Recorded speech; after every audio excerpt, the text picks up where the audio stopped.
What's up guys, welcome back to another video. I hope you're doing well. Today I'm gonna talk about recovery, the best recovery methods. Actually one of my top 3, or I have here 4 methods that will help you with recover faster basically between training and get better results, progressing faster and being able to progressive overload your trainings without getting too much fatigue. Now, before I start a video, I have to kind of pinpoint the fact that if you train too much and you put too much stress on your body, then recovery won't necessarily help you because your body isn't adapting to the training that you're doing. Okay, if you train too much, you might get injured or you might not get the results that you want because your body just can't handle too much stress. Okay, so first of all, make sure that you train enough, not too much and not under training. So let's begin the video. So as I said before, I have 4 methods that would help you to recover faster. I'm gonna start with the most, I would say, simple and popular ones. So the first one is sleep. Okay, sleep is very kind of talked about, but it's still very underrated. Most people tell you to just sleep 7 to 9 hours a night, but they don't tell you what kind of sleep you should get, how should you get better quality of sleep, what is the exact duration that you need, because 7 to 9 hours is very broad. Okay, you might need more than that, you might need less than that. So basically, sleep is the best recovery tool. Okay, nothing else would beat it. You should get 7 to 9 hours a night. If you're overtraining, then you might need more sleep, right? If you had a very hard training session or you didn't get enough sleep in the last week, then you might get even 10 or 11 hours of sleep in the same day. Okay, so that's totally fine, but over the long term, 7 to 9 hours of sleep. Now there are 2 stages of sleep. One is deep sleep, one is REM sleep. Okay, deep sleep is basically where your body recovers physically, okay, the muscles, the immune system, the physicality of your body.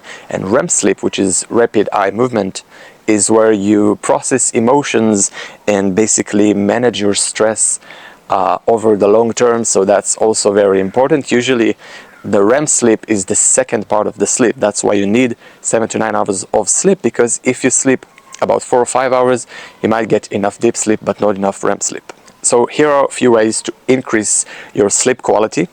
One is obviously getting enough hours of sleep, as I talked about before.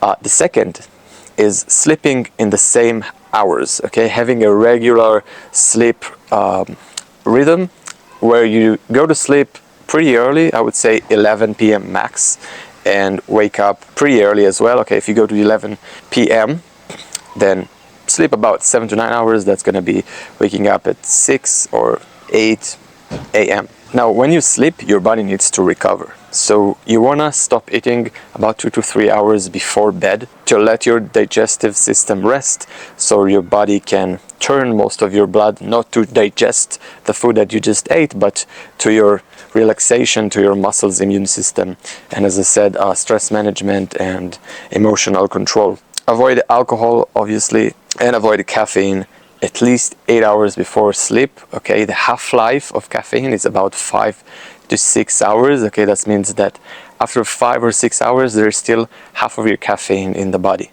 Okay, so having caffeine at least 8 hours and further before bed gonna make sure that you don't have much caffeine when you go to sleep, which gonna affect your sleep as well. Having morning sun in the first hour, that's a pretty known method if you're researching by yourself.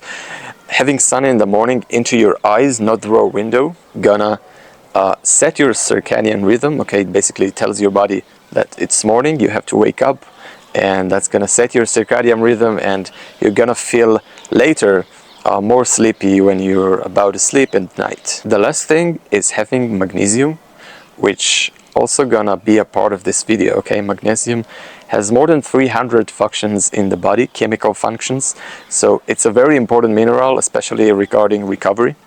So during sleep, magnesium helps you to get quality sleep by going deeper into the sleep, okay, in the deep stage, and it helps you your muscles to relax. Okay, one of the roles of magnesium in your body is muscles relaxation and contraction. Okay, so having enough magnesium gonna make sure that your muscles are recovering well. Other parts of magnesium are ATP production, muscle contraction and relaxation, as I said before, and it has calming effect by affecting the nervous system. Okay, and there are so many more. Okay, now I'm not a nutritionist, but I do supplement with it of about 300 milligrams a day before sleep, which affects my sleep for the good, obviously. And the next thing is stress management, which magnesium obviously also helps it. I'm gonna put a link down below if you really want to look what I buy. About stress management, chronic stress, that's one of the things you have to fear from, okay, which causes a lot of inflammation over the long term, and it basically hinders your recovery without you seeing it. Okay, it's like a recovery killer that you don't really see, the silent recovery killer. A few things that helps with it is breath work, meditation, and basically closing and ditching all of the stress causing things that you have in your life. Now, I don't tell you to quit your job, but if you take too much responsibilities, or if your notifications on phone, all of them are on, which causes you chronic stress even if you don't really feel it. Also, you know, being too much on phone or TV or whatever, then you just consume lots of stress, and that's gonna hurt your recovery. So just ditch it and focus on being calmer during the day. Now, the last recovery tool is by far the most underrated in my opinion, and it's walking. Okay, basically walk is king. It has a low impact on the body, unlike running, for example, which most people use it for cardio and helping recovery, but it does have some kind of impact on your joints. Whereas walking doesn't have almost any impact on your body. You can just walk miles every day and you'll feel great in the end of the day. So it really helps with blood flow, reducing inflammation, and it helps you to mentally rest, kind of like a meditation. You know that feeling when you walk and your mind is just kind of dreaming? So that's a great feeling, and it has obviously calming effects, which are great. So walk, aim for at least 10,000 steps per day. It might sound a lot, but if you do walk a little bit, you know it's pretty easy to get it. If you don't walk too much during the day, like you get 4, 5, 6,000 steps per day, just walk as much as you can. Okay, it really doesn't have any chronic effect on your body. I mean, that could worsen your recovery. Okay, it's a very low impact activity and low heart rate, which is great for blood flow. So just walk as often as you could. Now, there are a few more things that you can do to increase your recovery, to boost it, like being in nature, being in the sun, which are basically kind of lowering stress. So it's under the stress management section. But these are also important. Also, research by yourself. This is a very important topic.